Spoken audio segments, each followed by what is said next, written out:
What's going on, everybody? Mortem here, this time bringing you my review after 100% for Outcast 2. A sequel to a 1999 cult classic that happened to be one of those games that kind of pioneered the non-linear open world approach to things. But before we dive too deeply into all that, I want to get a few things out of the way here right at the beginning of the review. First up, I review games after 100% all the time to set me apart from other reviewers on the platform, and while that does include the achievements, it also includes a lot more than that. If you're curious about everything that I cover, there's a video linked in the description below that you can check out, and my Steam profile is public and linked below as well. I want to kick this particular review off, though, a little bit differently, with a TLDR, basically. Because while I have a few mixed feelings about Outcast 2, it has its low points and its parts where I was having a lot of fun, I think the most important thing to know, at least in my opinion, is that the price of this game makes it a bit of a non-starter. This game is a janky, traditional open-world title that they want to charge $60 US for, which is just full AAA price. And that's just a no-go for me. I would have preferred to see this around $40,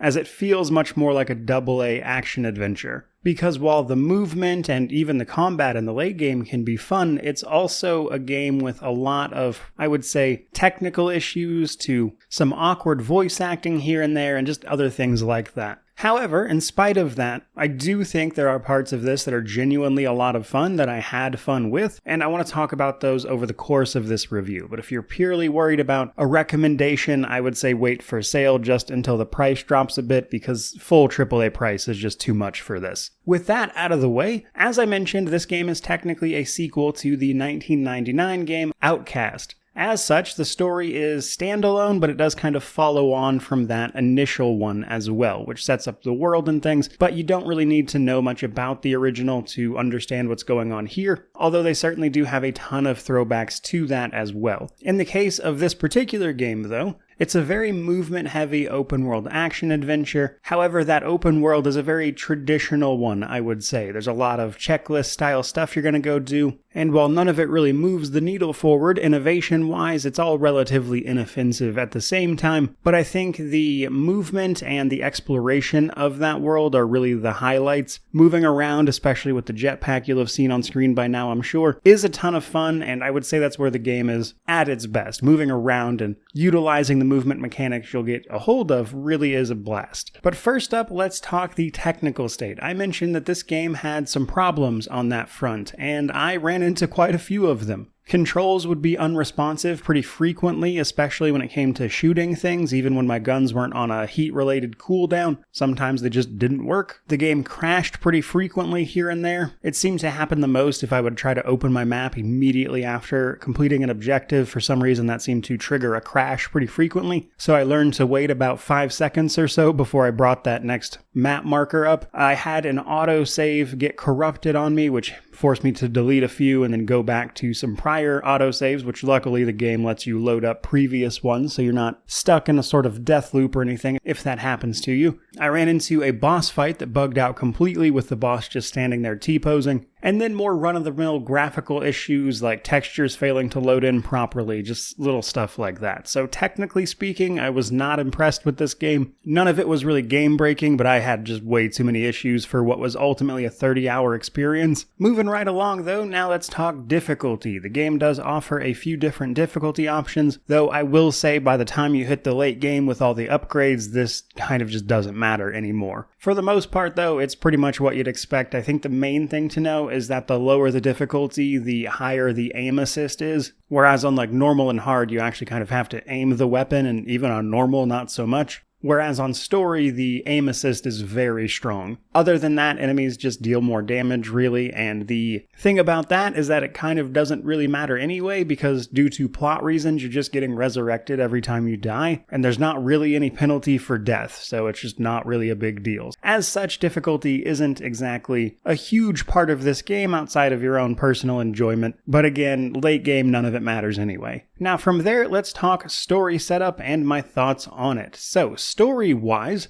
We play as Cutter Slade, a set character who was the protagonist from the first game as well, and the game is set about 20 years or so after the first. This time, however, after being in a sort of dreamlike state, we wake up with seemingly only about half of our memory intact on an alien planet known as Adelpha. We quickly come into contact with the locals known as the Talans, who are an alien, somewhat humanoid race that live here with a very spiritual culture. Humans have invaded Adelpha looking for their resources specifically, and are pushing them to the brink of extinction, as they are a fairly tribalistic culture. However, the reason that our character was resurrected is to help the Talans fight off that extinction, and in doing so, we might just find a way back to Earth. And thus, we set off on a quest to unite the Talan people to form a proper resistance against Earth and the invasion, as it were, which is mostly consisting of robots and a small expeditionary force of actual human beings. Now that's as much as I want to say for the sake of avoiding outright spoilers, but I do have some further thoughts on the story as a whole. It starts off fine enough, and I didn't have a problem with the general plot, but I will say that the voice acting and just the dialogue and things towards the late game get really, I would say, cringy, with a delivery that felt a little half-hearted, which kind of breaks your immersion a bit at times, in my opinion. And I would say that it doesn't help that while in 1999, when the original was made, the concept at play here wasn't,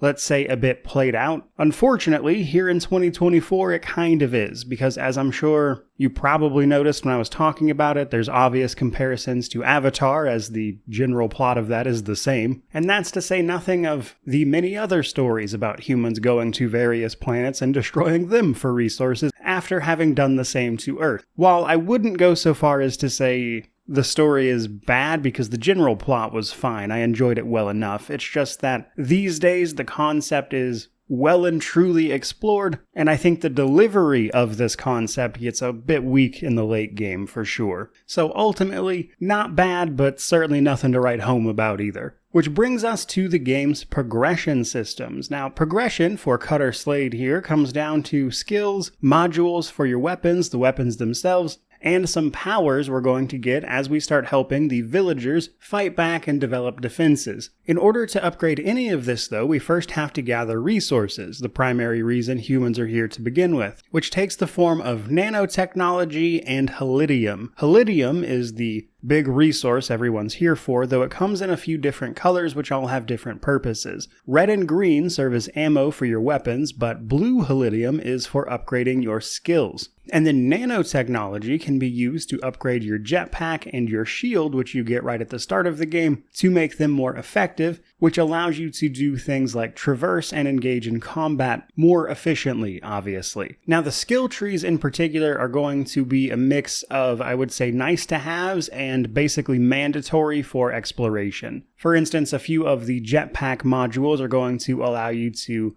glide and what they call a jet sprint, which is using your jetpack to sprint along the ground very, very quickly. And those form the core of the movement that once you get fully upgraded is a lot of fun to mess around with. But then we have our weapons and their modules. So as we play through the opening, you'll eventually get your hands on two primary weapons, the pistol and the rifle. Both of these weapons have module slots that you can spend nanotech to unlock. At least the slots for them. You also have to clear out bases of the invaders to find modules or piece them together from scrap you'll have found throughout the world. This unlocks various modules that can then customize exactly how both of those weapons work. And this is a pretty fun, I would say, module system where you can completely change how both of these weapons work by mixing and matching these modules. For instance, towards the late game with my pistol, I turned it into a machine gun that caused me to frenzy every time I killed something, which made it shoot even faster, and healed me every time I killed something, which got crazy effective. So while I initially had to play it a little safe, by the end of the game, I was just a walking tank because nothing could kill me. And because you could upgrade and mess around with those weapons, it was actually pretty fun at the same time. It felt like I had earned that progression.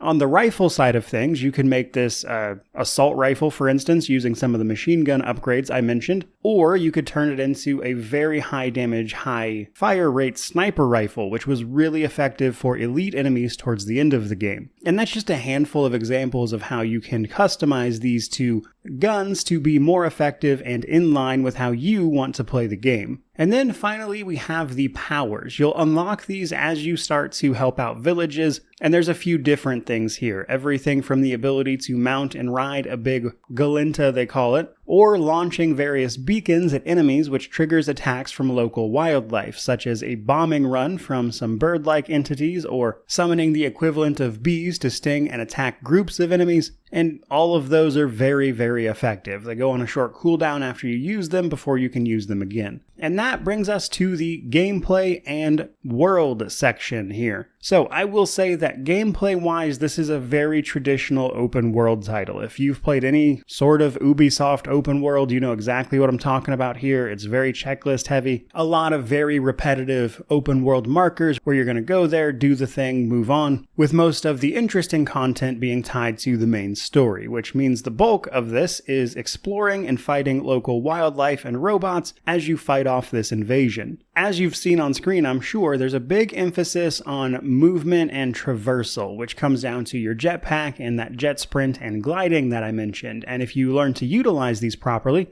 they can be both a big part of exploration and combat. And that's what the game does well, because the world itself, for as janky as some of this game can be, is gorgeous. And zooming through it as you're gliding and flying around, taking out enemies before they can even react to you, is a ton of fun. It's where the game is at its best. Once you get the upgrades for your initial kind of limited set of movement, it gets really, really fun. Unfortunately, though, a lot of the activities and things you can get up to in that open world are, I would say, less than stellar. Again, just very run-of-the-mill. So the big thing are, of course, the villages. There are 7 villages in total. You need to complete a variety of tasks, which comprise the main story, essentially, and doing those is the most unique things that you will be doing. Because otherwise, you're running around completing a variety of different trials, such as Aurum Trails, which are essentially an obstacle course on your way to collect some blue helidium from a plant, Essence Shrines, which are essentially like a movement test through a bit of terrain, which gives you a max health upgrade, or something like a Gork infestation, a local disease of sorts that humans happen to be immune to, which makes you ideal to take them out, which involves fighting a bunch of enemies around an eruption site before clearing it out and stopping the corruption to the land. There's also, of course, a bunch of enemy bases, which are composed of outposts, which are just small little areas with a chest, and then the bigger base areas, which are heavily fortified instances, usually related to the main story in some way, as it guards white helidium, which is needed to activate the natives' defenses. As you're doing all of this, though, you're going to be encountering and interacting with the local population, the Talans, and their culture and lore, and you'll learn about how they work, how they approach things, and interact with their society quite a bit. And I did like that part of the game, like interacting with these people and learning about them and how their villages operate and what that looks like in the wake of this invasion and how they're being pushed out is decently interesting. It probably won't blow you away or anything, but it's cool enough for what it is. Now, the other half to this open world, though, is in fact combat. Combat is surprisingly fun towards the later stages of the game, as I mentioned. Once you start unlocking the upgrades that allow you to fully customize what your pistol and rifle are doing, and thus changing kind of how you play and leaning into a sort of build even, the game got really, really fun at that point, combat-wise for me. I was having a blast. However, the slog to getting there is where it's a little more just kind of shoot and cover, basically. Now, as I've already mentioned, you've got the pistol, you've got the rifle, you can customize them to behave pretty much however you want, as there are a ton of different modules to mix and match. But the other half of it is melee. You get a basic melee attack, and then towards the very end of the game, you get a jetpack-fueled ground pound, which deals a ton of damage and knocks enemies back, which is a ton of fun because it is tied to your jetpack's energy meter, which is also what limits you during travel, but it restores pretty quickly, which means you can do that ground pound very often in combat, which feels really strong once you finally unlock it. So much like movement, the combat side of things starts off a little slow, which can be said of much the entire game, to be honest, but as you start picking up upgrades, you unlock more and more until it finally just gets to a point where it's genuinely really fun and I was having a blast. But I do feel like if you're going to lose someone here, it's likely going to be in that opening area where they're taking a long time to sort of explain the setup, walk you through mechanics before it gets to the part that's honestly just more fun. In addition to all that though, there is a handful of boss fights throughout the game. These are not really that compelling, to be honest with you. Most of them are just firefights. One boss in particular repeats quite often, but there are a few set piece ones that were fun to fight, but mostly the combat was just okay, and then I had a ton of fun with it towards the last few hours of the game, really. Which brings me to the Steam Deck section of this particular game.